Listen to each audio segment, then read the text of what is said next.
আসসালামু আলাইকুম, স্বাগত জানাচ্ছি প্রজন্ম টেলিভিশনের প্রাইম নিউজে। সাথে আছি আমি মোহাম্মদ সোহাগ শিকদার। শুরুতেই থাকছে বেস্ট মাই ফ্লাইট সংবাদ শিরোনাম। যুদ্ধ বিভাগকে প্রস্তুত থাকার নির্দেশ, নাইজেরিয়ায় যুদ্ধের প্রস্তুতি ঘোষণা ট্রাম্পের। যে কারণে পারমাণবিক অস্ত্রের পরীক্ষা চালাতে চান ট্রাম্প। পারমাণবিক স্থাপনা নিয়ে নতুন ঘোষণা ইরানের। সবচেয়ে ভারী স্যাটেলাইট উৎক্ষেপণ করল ভারত। যুদ্ধবিরতি সত্ত্বেও গাজা ইসরায়েলের গোলাবর্ষণ। এতক্ষণ শুনছিলেন শিরোনাম, এবারে বিস্তারিত। নাইজেরিয়ায় সম্ভাব্য সামরিক পদক্ষেপের জন্য যুদ্ধ দপ্তরকে প্রস্তুত থাকার নির্দেশ দিয়েছেন যুক্তরাষ্ট্রের প্রেসিডেন্ট ডোনাল্ড ট্রাম্প। শনিবার নিজের ট্রুথ সোশ্যালে এক পোস্টে তিনি বলেন, আমি আমাদের যুদ্ধ বিভাগকে সম্ভাব্য পদক্ষেপের জন্য প্রস্তুত থাকার নির্দেশ দিচ্ছি। নাইজেরিয়া খ্রিস্টানদের বিরুদ্ধে গণহত্যার অভিযোগ তুলে ট্রাম্প বলেছেন, যুক্তরাষ্ট্র অবিলম্বে নাইজেরিয়াকে সমস্ত সাহায্য সহায়তা বন্ধ করবে। সরকারকে দ্রুত পদক্ষেপ নেওয়ার জন্য সতর্কও করা হয়েছে।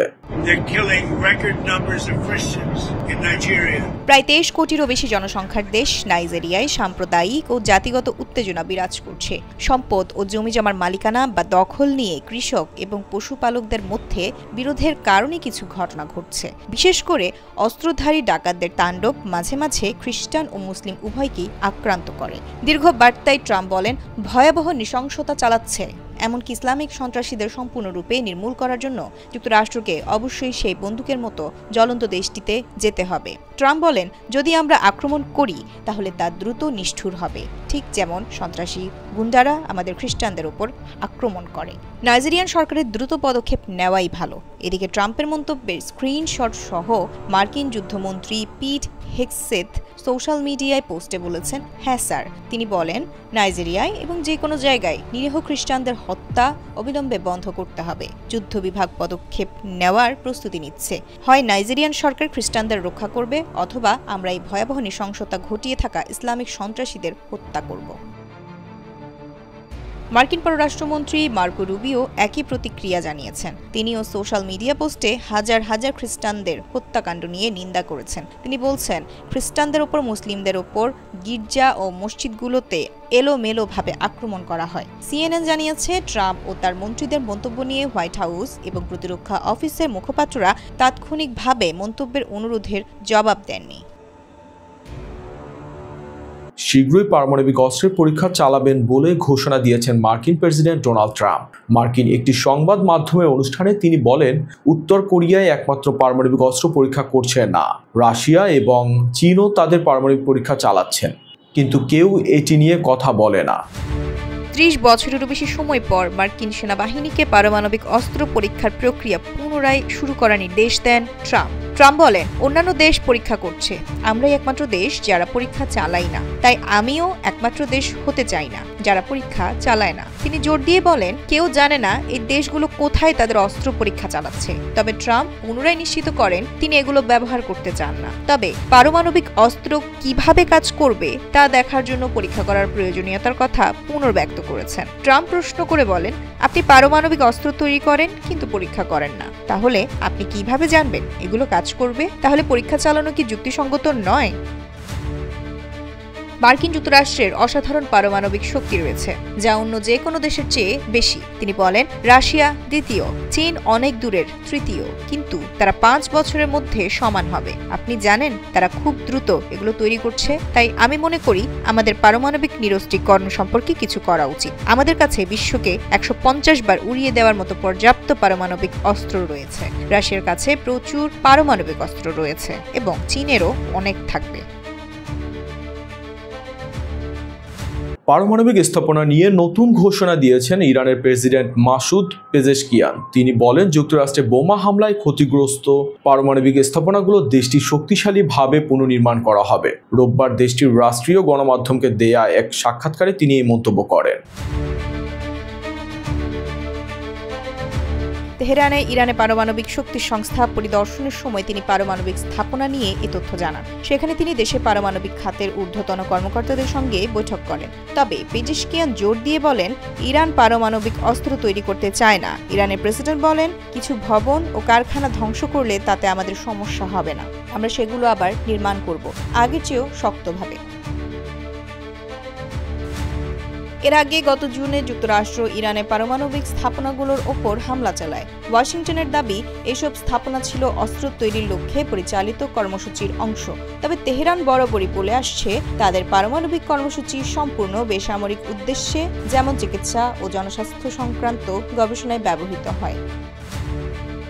এদিকে মার্কিন প্রেসিডেন্ট ডোনাল্ড ট্রাম্প সতর্ক করে বলেছেন, তেহরান যদি ওই স্থাপনাগুলো পুনরায় চালু করার চেষ্টা করে তবে তিনি নতুন করে সামরিক হামলার নির্দেশ দেবেন। পেজেশকিয়ান বলেন, আমাদের পারমাণবিক কর্মসূচির সবকিছু মানুষের কল্যাণের জন্য, রোগ নিরাময় ও জনস্বাস্থ্যের উন্নতির জন্য।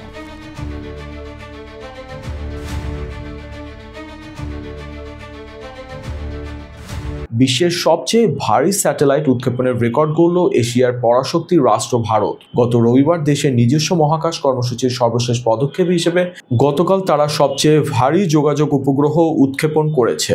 CMS-03 স্যাটেলাইটটি দক্ষিণাঞ্চলীয় অন্ধ্রপ্রদেশ রাজ্যের শ্রীহরিকোটা থেকে স্থানীয় সময় বিকেল 5:26 উৎক্ষেপণ করা হয়।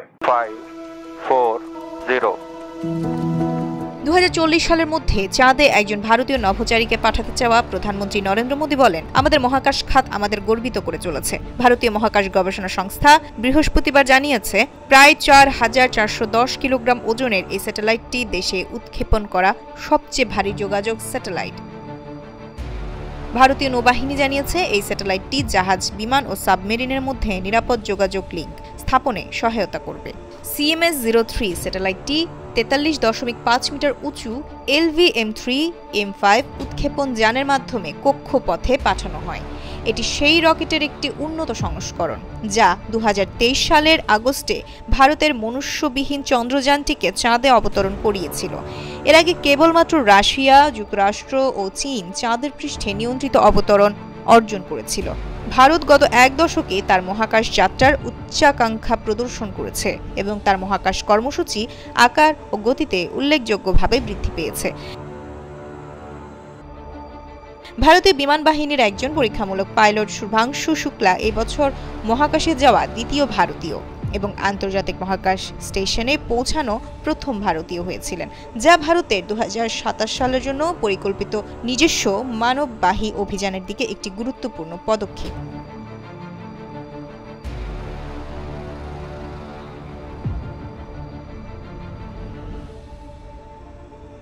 গাজা সিটি ও খান ইউনিসের সোমবার আবারও গোলাবর্ষণ চালিয়েছে ইসরায়েলি সেনারা। অথচ বর্তমানে দুই পক্ষই যুদ্ধবিরতি চুক্তির মধ্যেই রয়েছে। ফিলিস্তিনি গণমাধ্যমের তথ্য অনুযায়ী ইসরায়েলের ট্যাঙ্ক ও সাঁজোয়া যানগুলো আবাসিক এলাকায় গুলি চালিয়েছে। পাশাপাশি ইঞ্জিনিয়ারিং ইউনিটগুলো বিস্ফোরণ ঘটিয়ে কয়েকটি ভবন ধ্বংস করেছে। হতাহত বা ক্ষয়ক্ষতি বিস্তারিত এখনও জানা যায়নি।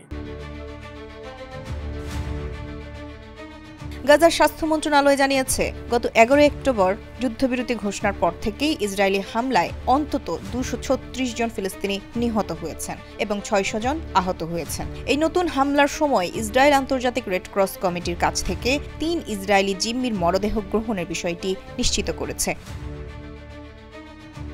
যুদ্ধবিরতির আগে হামাসের হাতে থাকা 251 জন জিম্মির মধ্যে 20 জন জীবিত এবং প্রায় 17 জনের মরদেহ এখনও গাজায় রয়েছে বলে ধারণা করা হচ্ছে।